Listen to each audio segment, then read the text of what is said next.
I've asked Andy to come over here and basically talk, I guess specifically why somebody who has made a success in dramatic activities and is working in Hollywood, California, has chosen, in effect, to live here on Roanoke Island and commute all the way across the country. My new book is Andy Griffith's Manteo, his Real Mayberry, and this is one of those books I can't believe had never been done. And I started gaining trust from many people that were in Andy's inner circle, and they were finally ready to talk. And it was just an amazing story about how from the time he was in the Lost Colony, that place formed him as an artist, and then how he gave back to it, breaking his privately constructed privacy to help Roanoke Island and Manteo in so many ways. He came in by the Old Man's Harbor Bridge on a ferry, and he fell in love with it. At first, this guy, then he starts making it big. He could have any boat he wanted in the world. At first, he had a real pretty boat called the Playboy that John Wilson and Jack Allen had built, the old man John Wilson, Jack Wilson. And then he discovers pontoon boats, which they're ugly, they're slow, but they're party boats. And you know, what kind of boat a person rides in that says a lot about him? And that's what Andy wanted. He wanted a boat where he could take all his buddies out. The old joke was, you could tell when Andy had come by on his pontoon boat because there'd be a trail of lime rinds behind him, because that's, you know, from his vodka tonics. So he would get a crowd up from the Lost Colony and friends from all over, and they'd stop at a sand spit and set up a volleyball game and have a great time. They'd go by the Drafty Tavern and reload on beer and pizza, and Andy would be singing and joking the whole time. They'd be walking out of Drafty with cases of beer and boxes of pizza, and Andy would be singing, "When the Saints Go Marching Out." I mean, it's just so fun. I mean, just complex genius. The first colonists that came over to Roanoke, and they left a group of people here. They went back for more supplies. They finally made it back 3 years later, and that colony had disappeared. And to this day, nobody really knows what happened to them. And so the Lost Colony is the retelling of that story. He gets to the Lost Colony and it just blows his mind. I mean, he loves the artistic freedom, the freedom in general, the non-judgmental nature of the place. He makes the connections there that will take him to the top, and he just loves it.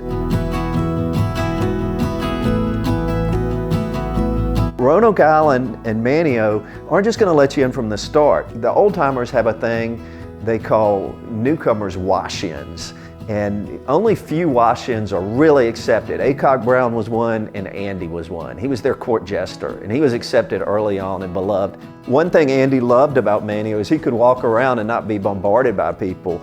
Like, that island is his rosebud. It defines him. It's who he is. His breakthrough was doing Hamlet at the Old Shrine Club, which is now the Catholic Church on the Causeway. And my parents were there, and I grew up hearing that story of how he steps out on the stage on a summer night in 1952. He's rail thin, he's sweating, he's scared, but he launches into Hamlet that Barb Armstrong had helped him write, and he takes down the house. And Andy told David Stick, he said, "That's when I knew I was on my way." That's the birth of the legend. That's the birth of the star, right there at the Nags Head Causeway. Amazing. I bet you even Opie knows that one. Go on, tell him, Ope. Tell him about the Emancipation Proclamation. I never heard of it. Ron Howard remembered from being a little boy on the set of the AG show, and Andy would be telling him about Manteo and how he couldn't wait to get back and take off his shoes. And just, I mean, I knew he had given back, but I didn't realize the extent. And then to understand him, I mean, we all hear stories in the you know, you hear stories right and left about, well, he really wasn't that nice. And you know, he was like anybody else, but you know, a lot of times he wouldn't want to sign autographs because he probably had arthritis, and if he didn't have his glasses, he couldn't see. And you know, he's just a human being. He doesn't want to be bothered all the time. And I think that's the amazing thing about all his giving back, and that's what makes him such an Outer Banks. One more thing that makes him such an Outer Banks icon is that despite all that, despite his love of privacy, he gives back and does it again and again and again.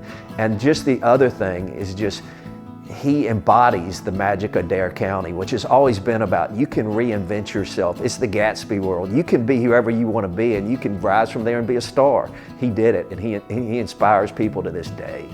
A goddamn legend. Mayberry's mighty nice this time of the year. I enjoyed growing up here. Oh, it's a mighty nice place. A lot of friends. I know. But you can't live up to your potential here. In a big city, you have room to grow and expand. You live a different kind of life. How can life be that much different if you're happy? That's the main thing, ain't it?